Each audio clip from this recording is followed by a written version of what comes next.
right, well, let's go to New York City now. Joining me now is the New York Post's editor-at-large, Kelly Jane Torrance. Kelly, thanks for joining me. You are on the front lines here. We are 2 days now removed from Zohran Mamdani being elected as New York City's mayor-elect. I loved the front page of your paper on his win.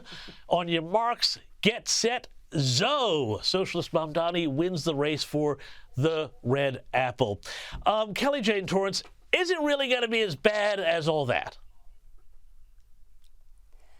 Yes, I think it might be, James. I hate to be a downer, but, I have to say, I mean, half of New York is feeling very down right now. And in fact, I'm hearing constantly, every day, multiple Jewish New Yorker friends and colleagues, and it's just they're very worried because Zohran Mamdani,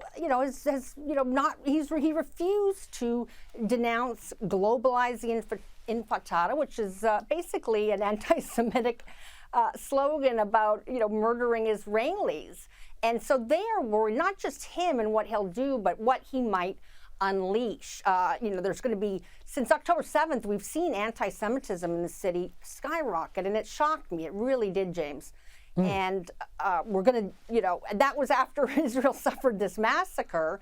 And so it's gotten bad. And I think someone like him being elected is sending a message that we're going to tolerate that kind of attitude, that kind of talk. And you can actually win election in the biggest city in America with that kind of talk. Well, and not only that kind of talk, but also, all of the socialist economics, the free buses, the rent caps, the government-run grocery stores. And according to your paper, Mamdani has said, I am also looking to be clear about the mandate that we won over the course of this election, and it is a mandate to deliver on the agenda that we ran on. Your paper has just reported his remarks there. Doesn't sound like he's going to moderate after this election. And I tell you what, having lived through other mayors like David Dinkins and Bill de Blasio, this sort of stuff has real consequence on the streets. You are correct, James, and that's why a lot of us are very worried about, what's our life going to look like? How are we going to afford things?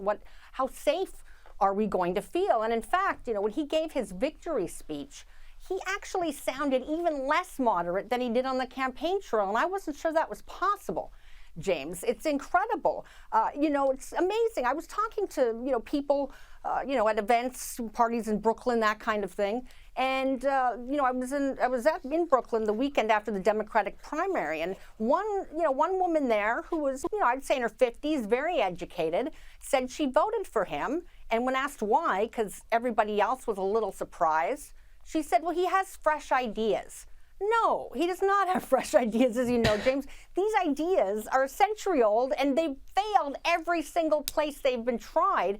And often, usually, always accompanied by, dead people, as we know from Russia, China, and anybody else who's tried Marx's evil ideas. So, I can't believe that educated people think he's offering fresh ideas when he's offered anything but. And by the way, buses are basically already free here because, about more than a third of riders don't pay the fare anyway.